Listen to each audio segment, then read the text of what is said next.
Alien Earth a apporté des modifications substantielles au lore canon de la saga Alien, et ces ajouts recontextualisent l'univers tout entier. Allons.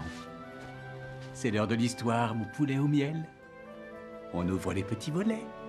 Cœur vaillant, œil sur la balle, on ne peut pas perdre. La série n'est pas forcément totalement canon. Initialement conçue comme un parallèle aux principaux films aliens et à leur canon, il existe néanmoins de solides arguments pour affirmer qu'il s'agit bel et bien d'un ajout canon à la saga. Par exemple, les événements de la série ne contredisent pas totalement ce qui avait été établi ou suggéré dans les films aliens canon. La série ajoute également du contexte et de la profondeur à la saga, et a considérablement élargi notre compréhension d'Alien. En supposant que la série soit canon, ces 7 détails ont marqué les plus grands changements dans notre compréhension de la saga.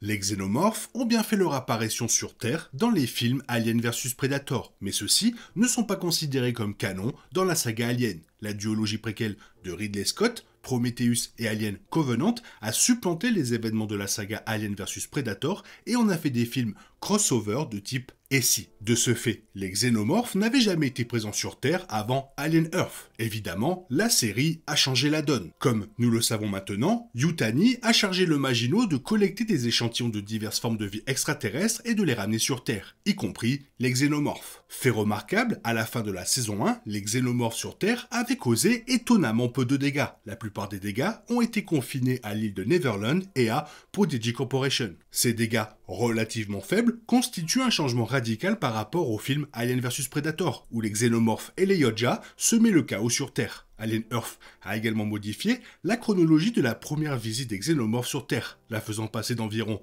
2004 à 2120, soit 2 ans seulement avant l'apparition de l'Alien original dans la chronologie d'Alien.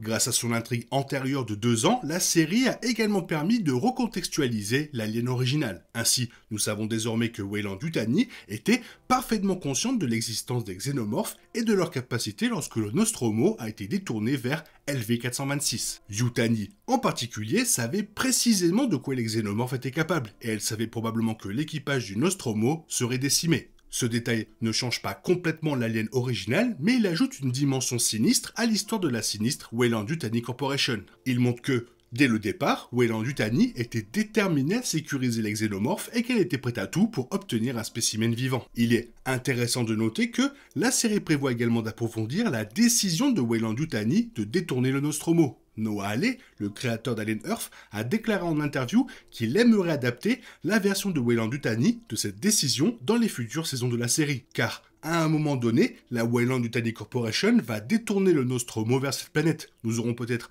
l'occasion de voir pourquoi c'était si important pour la compagnie d'avoir un xénomorphe.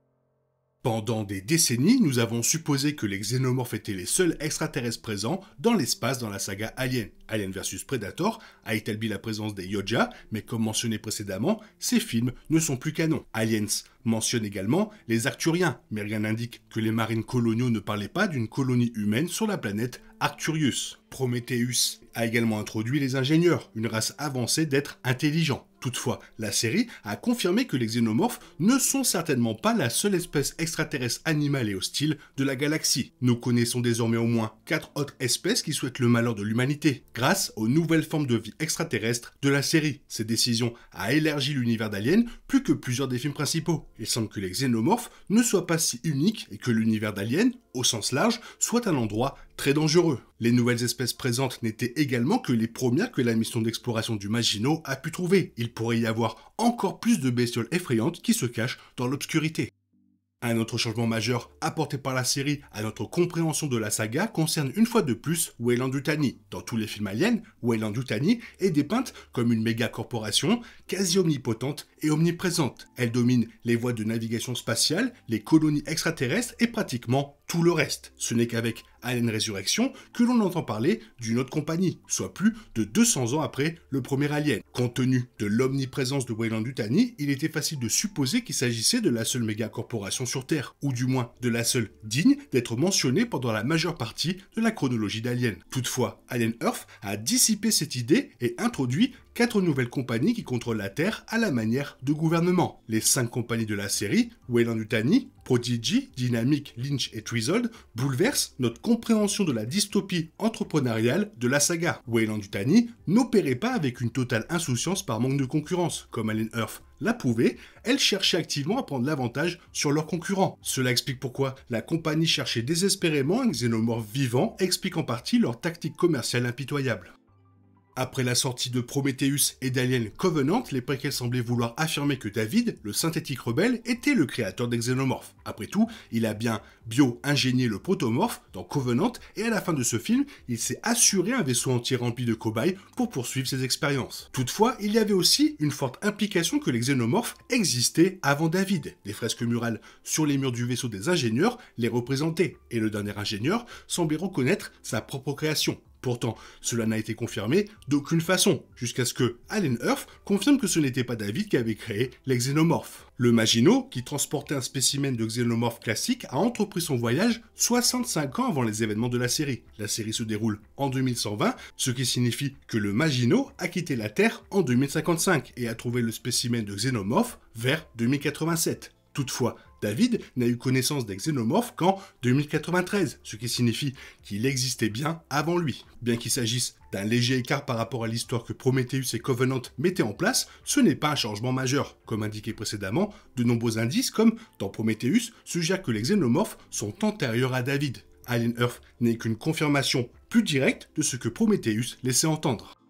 Bien qu'elle ait présenté plusieurs autres formes de vie extraterrestres, la série a également consacré beaucoup de temps à combler nos lacunes sur les xénomorphes. On ne saurait trop insister sur l'ampleur des informations qu'Alien Earth a enrichies sur les xénomorphes. Elle nous a fourni des détails sur le cycle de vie, la physiologie, les aspects sociaux et même le comportement de l'espèce. En bref, la série a complètement changé notre perception du xénomorphe. Pour ne citer que quelques nouveaux détails, la série a confirmé que les facehuggers infectent leur hôte avec une larve ressemblant à un tétard, que les xénomorphes adultes protègent leurs petits, qu'ils parlent un langage et peuvent recevoir des ordres, et bien plus encore. La série nous a fourni tellement d'informations factuelles sur les xénomorphes qu'il est impossible de les répertorier toutes dans cette seule vidéo. L'immense quantité d'informations que la série nous a transmises m'a fait réaliser à quel point nous ne savons rien sur les xénomorphes, même après près d'un demi-siècle et 7 films, d'innombrables bandes dessinées, livres, jeux vidéo et bien plus encore.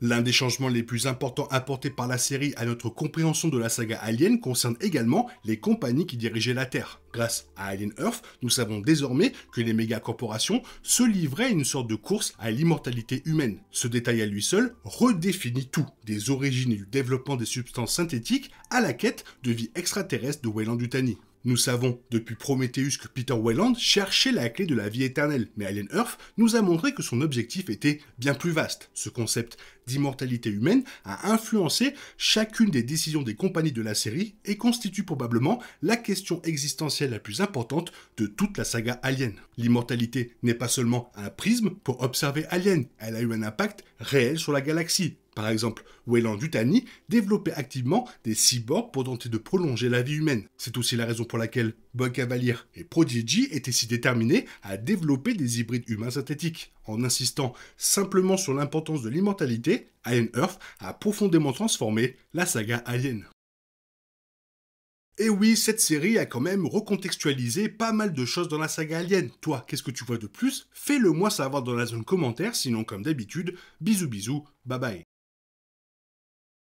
Il est impossible de compter sur les autres de nos jours, on est obligé de tout faire soi-même. Je me trompe? Rien de grave, j'avais tout prévu. Où va le monde, je vous le demande.